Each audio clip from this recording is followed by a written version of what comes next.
Welcome to People First Builders, celebrating leaders in construction who build success through their people. My name is Fletcher Wimbush, your host. I'm the CEO of Discover.ai, a performance hiring software helping small and mid-sized AEC companies solve their hardest problem, people.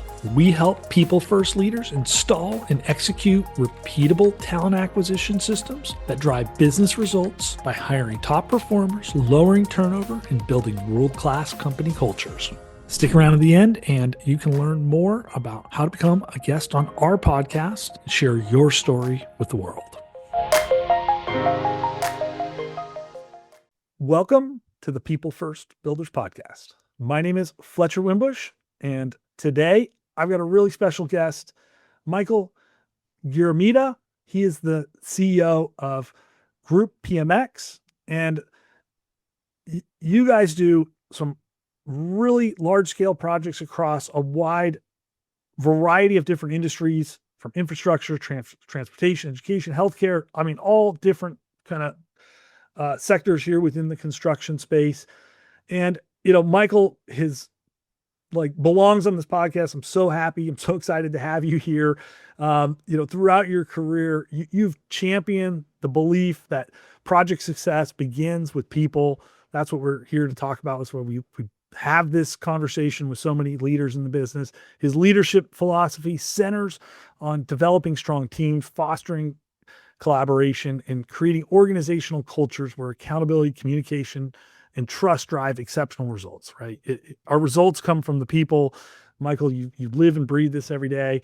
You even wrote a book all about this. It's all about your team, the team shared success model. And we'll make sure that there's a link to that. Anybody who wants to check that out on all the different mediums, I'm sure that book is out on. And you're sharing all of these ideas in that book and your own experiences. Michael, I mean, tell me about Group PMX. Tell me how that led you to write this book, and, kind of how you came to this conclusion that people are the core of this business. So I started Group PMX about 16 years ago. Started as a virtual company, Nice. which was kind of back then was a little bit bold. Yeah, no Zoom back then. Well, actually, what happened is Dropbox came out. Oh. And having Dropbox, I said I can start a file any place and go home and pick it up and bring it, and it's there when I get home. And I can go back to the office, and it's there too. That changed that was the first week we opened our doors. Never had an office since then. Everything has been virtual since. All our IT, all our other stuff, infrastructure is all about being virtual. So you know a lot about leading people in a virtual environment then too, which is a real challenge for a lot of people. It's challenging, and it's also challenging for me sometimes. So, yeah. Everybody wants to be virtual now, and we've been dealing with that a lot since COVID. But no, it's been a great experience. We actually teach other companies how to do it. How to go virtual? Yeah, how to go virtual. I mean, it's not that hard. But it's a little bit of a move, and you have to the people management side becomes a little more difficult. Except that we try to make up with that by having more offsite events. Having a soccer party or a beer party, or something probably every 2-3 months. We're getting everybody together and spending time with them. That helps a lot. So your journey, well, tell us a little bit about what PMX does. I mean, I was looking at the website, I was kind of trying to understand it, help me with some clarity on what is exactly your firm does in the construction space. Okay, so we operate from anywhere from a PM firm, project management, owner's rep, program management, to construction management. We're in all those different sectors. So you'll provide any one of those services or a combination of those services on a given project then. Yeah. And one of our groups is called the Actionable Data Group, which is about scheduling, cost control, estimating, and those sorts of things. So we have that. That's kind of a boutique little group within our company. It's about 15 people. So it's that's like a big pain point in construction and doing that, the estimating and the cost management side of it, right? Yeah. So we work on some of our largest projects. We've had Delta LaGuardia. We were a prime CM on that project. Okay. We worked at LaGuardia for about 6 or 7 years and 4 years on the new terminal building. We're on T1 at JFK, T6 at JFK. Our biggest program is the borough-based jails program, which is building 4 new high-rise jails within the boroughs of New York. So Wow. Manhattan, Bronx, Brooklyn, and Queens. It's Uh, worth about $16 billion. That's the Whoa. value. Yeah. So and we're doing program management and it's a couple other services within that program. Wow. Yeah. We operate in the transit world, infrastructure world, airports, aviation, buildings, commercial, hospitals, schools. But all Pretty pretty, much. all line of larger projects. It sounds like you're pretty entrenched in anything that's going to be a significant size or scope then. Yeah. Yeah. And we prime 50% of our work and we sub the other 50%. And we do about Okay. 50% of our work is private and 50% is public. And So we have so, a so you full, have you have from the project management, then the construction management side, all the way down to the trades. Then, well, we don't do the trades work. okay. So, but we'll talk about trades a little later because that's one of Yeah, my favorite topics. I love the yeah. trades. Okay, all right, good, good. All right, so you guys are doing a lot.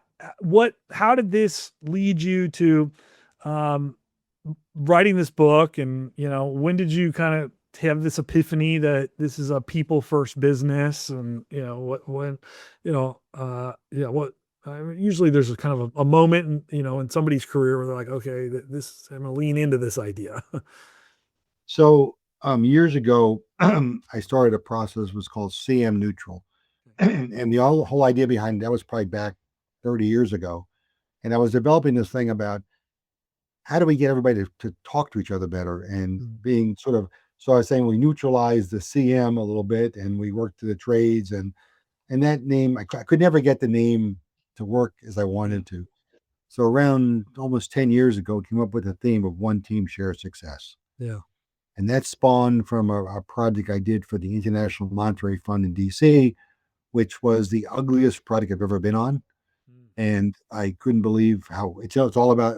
It's in the book. It's highlighted in the book, and it talks about how a project that was so hateful turned into one so successful, and everybody from hatred to loving.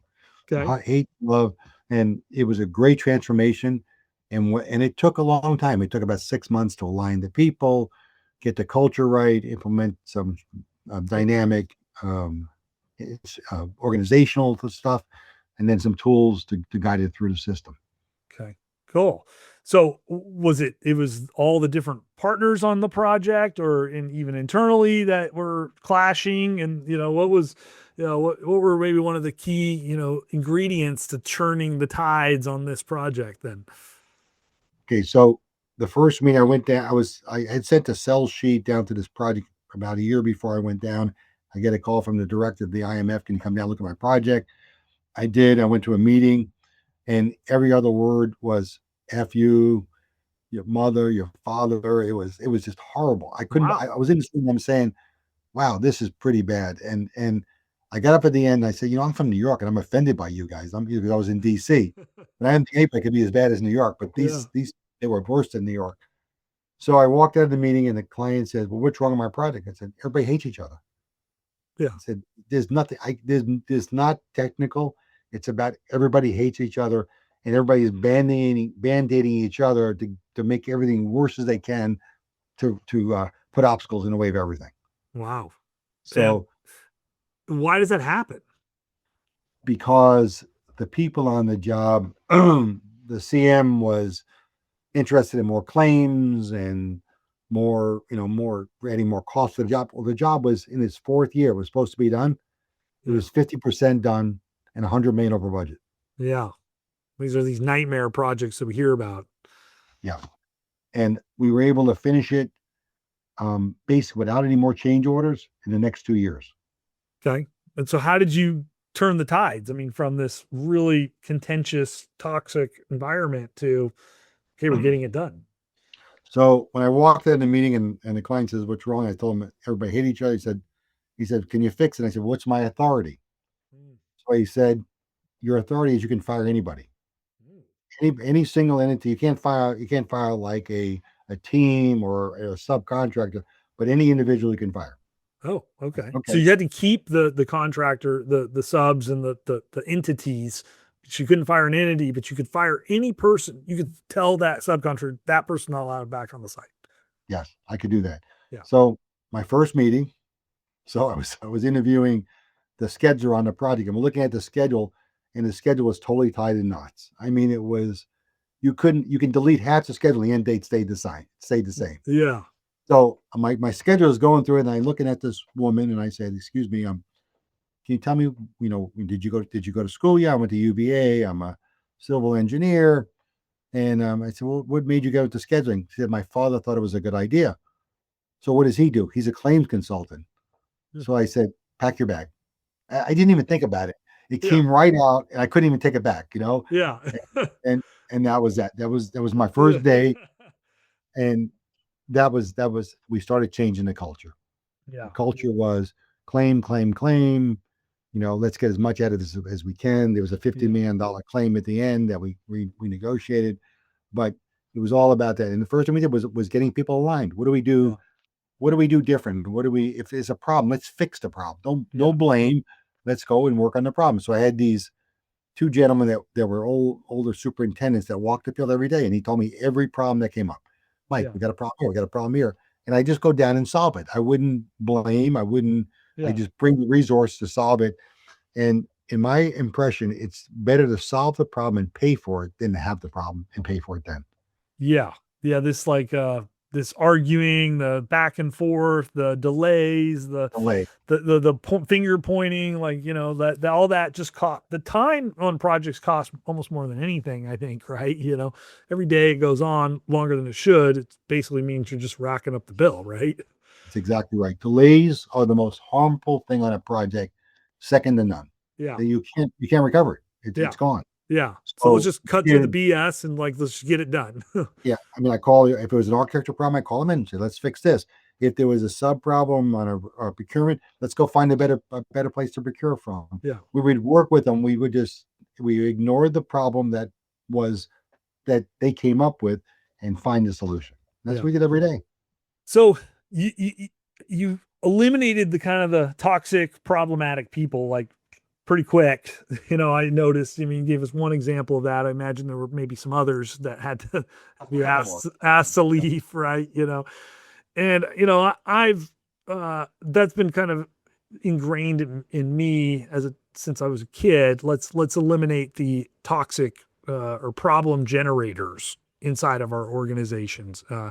Or sometimes they're called talented or they're called uh, talented terrors, right? So these are the people. These ones are interesting, right? Because they're the ones that are like good at what they do, but they're like terrorists, in terms of how they behave, right? Um, I've always been fascinated on like how do we find people, but how do we just not invite these people into our organization to begin with? Like, so what do we do to make sure that we're selecting the right person to begin with, so we don't end up in a scenario like that? Well, I think so. The scheduler, she was told what to do. I mean, it Yeah. wasn't her idea to build a claim. Yeah. She was told everything, put it in that schedule, claim it, lock it down. So I couldn't blame her. It was Yeah. her direction. But it was toxic. That was the most toxic thing I saw in the project. And so you get people to you start them off by aligning them. You start talking to them like when I tell a trade, this is really stupid simple. And Yeah. I don't know how people don't recognize this is so when you do a schedule has an early date, start date, and a late start date. Yeah. In between there's the float, but everybody knows what that means.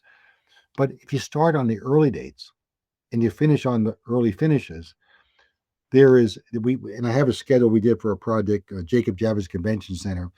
There was $100 million in payments between the early finish and the late finish. So incentives.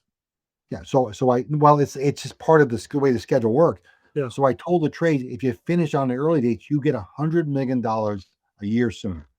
Mm-hmm. Guess what they did? He got done early. Yeah, that's a pretty big carrot. Right? Amazing. And every job has that. Every job has a late finish and an early finish. Yeah. Work the early dates. Yeah. Remove the obstacles. Reward them. Buy them a cup of coffee. How about no punch list? Why do we have punch lists on projects for? Yeah. There's I no don't reason. know. There's no reason. It's So, just noise. well, you look at it from the simplest terms of a construction project is sequential and repeatable, Yeah. right? It should be. I mean, I don't know. Sometimes it doesn't feel that way. But it is. It is. It Yeah. is. It is absolutely repeatable and sequential. And if you're repeating something that's bad, it Yeah. keeps on repeating. So Mm, stop it day one. yeah. Somebody puts the outlet cover on crooked. Say, listen, I'm sorry, but can you put that on straight?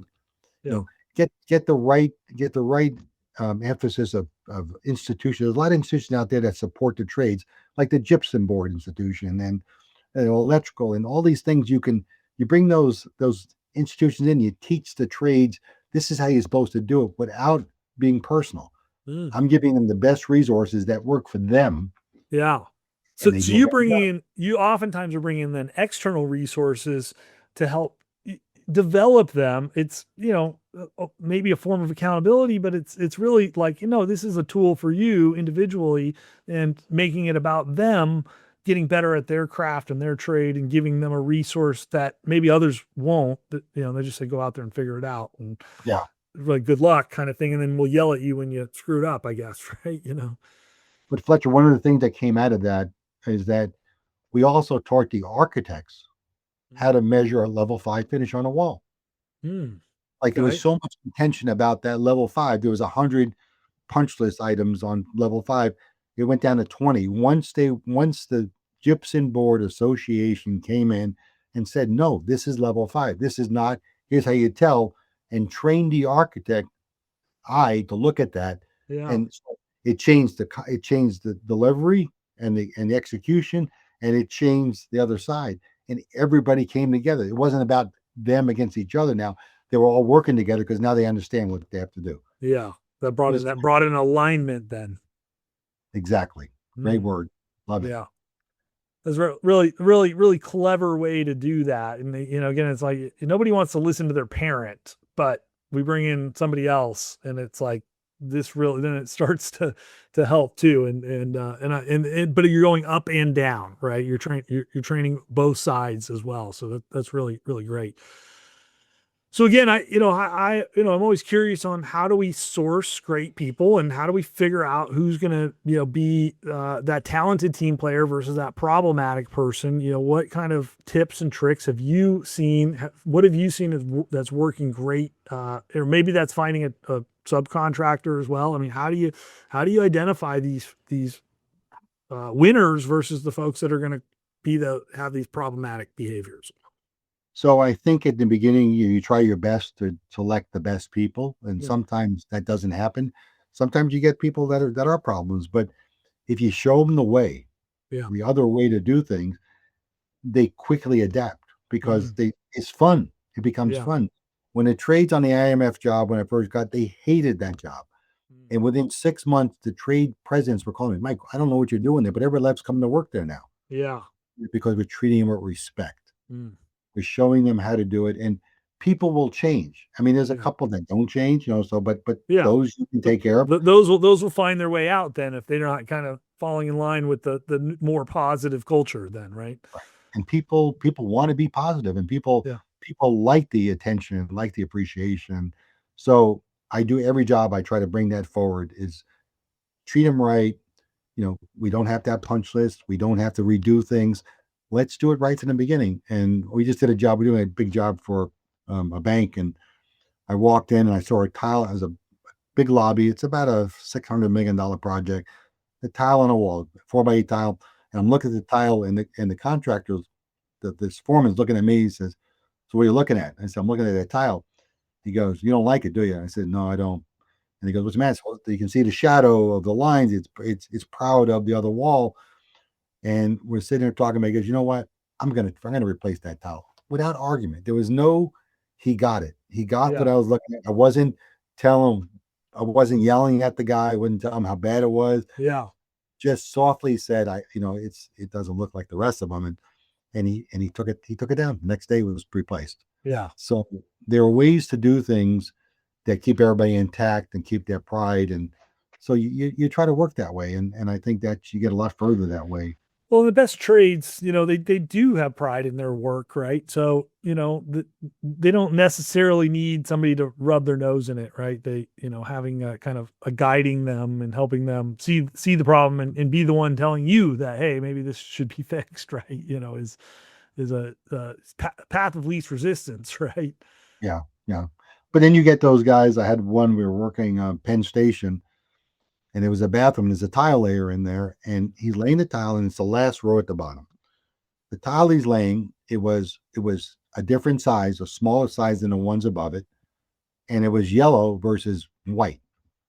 So I'm looking at him, and I said, "Excuse me, is that the right tile?" He goes, "I don't know, but I just get paid to lay tile." Mm, And I said, "But it doesn't fit. It doesn't. It's just the wrong size, the wrong color." He goes, "I just get paid to lay tile." mm. Now, oh, that person needed to leave, right? That Yeah, attitude was bad. He could have said, "Oh, let me go check that. Let me research it," but it was definitely the wrong tile. yeah, And he just kept on going. And yeah, those are far and few between when you get them all aligned.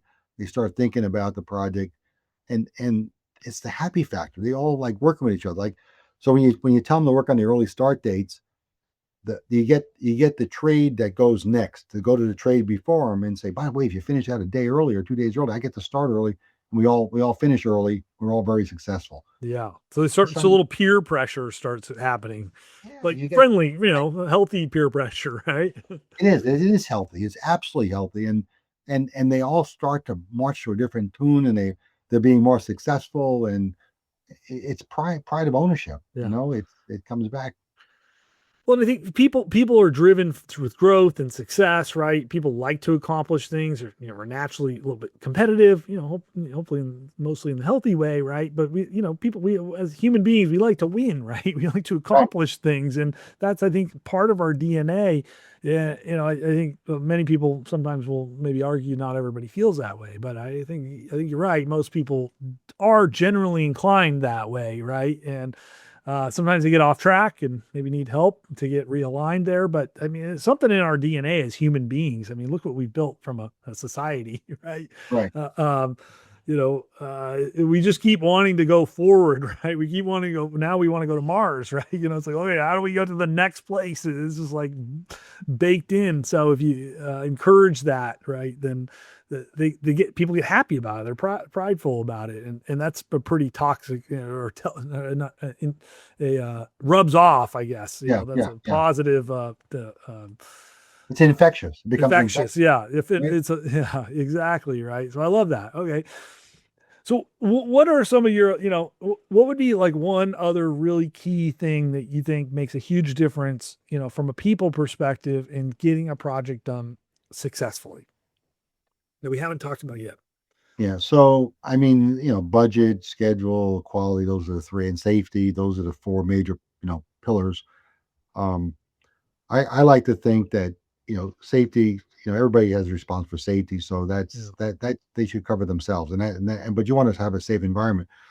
But on the schedule side, I believe in early start dates on schedules. I believe that having that and having the architect engineer out there every week inspecting the work, and don't let that trade get behind. Don't let them fall behind because again, it's going to I be mean, repeated. is that common that architects and engineers are out on site that frequently? No, no, it's Yeah. not coming. I, when I take an assignment, that's what I tell them. I Oh, you say say, look, you better send somebody out, or every week, whoever you know, drew this better be out here every yeah, week to weigh and in. they make a little bit more money, but at the end of the day, they save a lot of time in what they do because if there's no punch list, guess what? They're taking that money, put it in their pocket. It's all revenue for them instead Yeah, of bleeding at the end like most every job. yeah, So and um, headaches, lots of yeah, yeah, it's when you go back, it never comes out right if it's not done yeah, right the first time. yeah, You're on top of the next person burying something, right? yeah, It's yeah. all potential. All right, great. Well, how can folks find you, and yeah, what's the best way to get in touch with you? So I'm on LinkedIn, and my stuff's in my book. Sure. I'll probably just type my name in Google and it should pop up. I would think. Nice.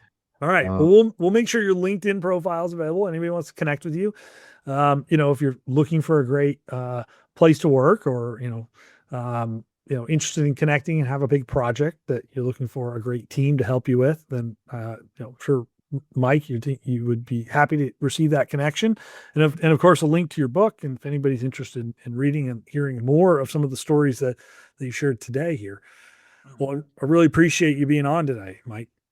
no, well, thank you. This is a pleasure, and it's always good. I enjoy talking about things that are happening out there, and things that I'm doing and other people are doing that are making it successful. It's changing every day. It's a changing, Yeah. like a lot of design build now, right? We're getting into a more design build, and I did my first job I did out of school was 50 years ago was design build. Yeah. And it's a great delivery. That's a trend that I think helps with the creating that continuity across the different players involved in the project, right? If you align, I think one of the hardships in design build right now is if you're not a design build contractor and you're trying to do it, you're marrying up with a designer. So you're going to the altar before you've even dated. You're getting Yeah. married, right? I think that's a little bit of a problem. So I would suggest as people do that, they should start thinking about how do we align the teams better, because when you're in design build, there's no excuse for not getting something done. Yeah. You're depending on each other to push through that whole process. And as I did it when I first got to school, I was amazed how reactive the people were in a design build, company. Like I was with Brandon Root Yeah. 50 years ago, and they, for a petrochemical plant, they knew everything that had to be done. They measured everything, Yeah. and you got to be on top of it, and that was part of their culture. So Yeah. And so you're saying when when the companies are trying to force two firms together to play that, then maybe they haven't quite figured out that synergy yet, right? So it's better to maybe walk or try to make sure that those teams are aligned, especially when you're bringing those two parties, versus when they're truly fully integrated as a true single organization. Hopefully they've already built that synergy already. well, architects, they like to build monuments to themselves. I'm Yeah. going to say they're not Yeah. generally, but they do. So when you're on a design build job, it's that you have a price, right? You have a Yeah. price. And if they start to design something that's out of your price Yeah. and you get it, you may have to build it because you're out of time now. Yeah. So you have to be Well, conscious on yeah. on both sides of that. And engineers want to, make things bulletproof, or they have, get kind of creative there. And then, the realities on the ground, can it even be done, sometimes. And so obviously the three parties are always having to sync up. And that's the beauty of hopefully a synergistic design build operation, right? Right. How did They you pull off the remote work piece 16 years ago? And what's kind of some lessons there? And you said you work with some organizations to help them move in that direction. So from a construction, even a construction management environment, that's not all that common, right? To see, yeah, what are some of the tales from that? How do you make that effective, right? So I think it's first thing is systems, right? You need to have good systems. Yeah. With what started with Dropbox, and we matured now to the best stuff that's on the market. We have our own dashboards. We can see everything visually anywhere. I can operate the whole company on my iPhone. Mm. I mean, everything works there. So those kind of thing. And if you look at a regular construction job, most people are in the field, right? So Yeah. they're going to a field. So it's really the corporate staff and some other people that work from their home or someplace else. But most staff is going, 75% of the Yeah. staff in the field. Everybody's already remote. Right? Yeah. They're But working in the field on the job. yeah, they're already there. So you don't have to house them. And we have places where we can go to meet people. We belong to a place in the city that we can go have a meeting. So you try to have some touch points. You go to visit them. Yeah, And meet up on a job site, yeah, right? go Yeah. take a walk on a job site. The client wants to see you too. But it's about you gotta and we do a fairly good job with our HR systems, which we've adopted a a training system that is keeping people elevate their skills. Okay. So it's all about skills based. It's not about, you did a lousy job over here. No, let's tell you something you can do to help you fix that, without Mm, being like, oh, you were, instead of a 10 this year, you were a 2. No, yeah. you did something that maybe you could be fixed, but let's fix that. Let's work on fixing that, and Yeah. really moving towards a better skill. And my goal is at the end of, and hopefully next year or so, we're able to put a skill based circle on a screen when we go present to a client. That this is the person you get. He's got an engineering degree or architectural Mm, degree, plus he's got all those other skills that he needs to be your best employee. yeah. And look at that. So we're moving towards that heavily, and that's where I want to be. I want to Yeah. be able to promote our people and give them the skills they need to survive out there. Yeah. Well, it gives them opportunity to grow either with you, or if they, do end up in another environment, then they're better off for having been in your organization. Right. But I like what you said about systems. I mean, I think that's what we found. I mean, in many ways, our world, everything we did was on the phone with people, and we used to go to meeting, and the technology kind of sucked, but we would haphazardly get people on screen shares, but even then we never get anybody on a video. And then since COVID, everybody knows how to use Teams or Zoom, and now we get to see people live virtually, I guess. But I think that the systems piece is the key, right? You could have everybody under one roof and have the worst systems and not be succeeding all that well. But the moment you put the systems in place, that just sets everything free, including the need to be in person. Right. And you do, we have things like we call, so there are systems that the record of truth, right? We try to keep one record of truth in anything we do. Yeah. So if you want the record of truth by X, Y, Z, you go over here and you get it there, Yeah. and we move that data around. We don't copy it.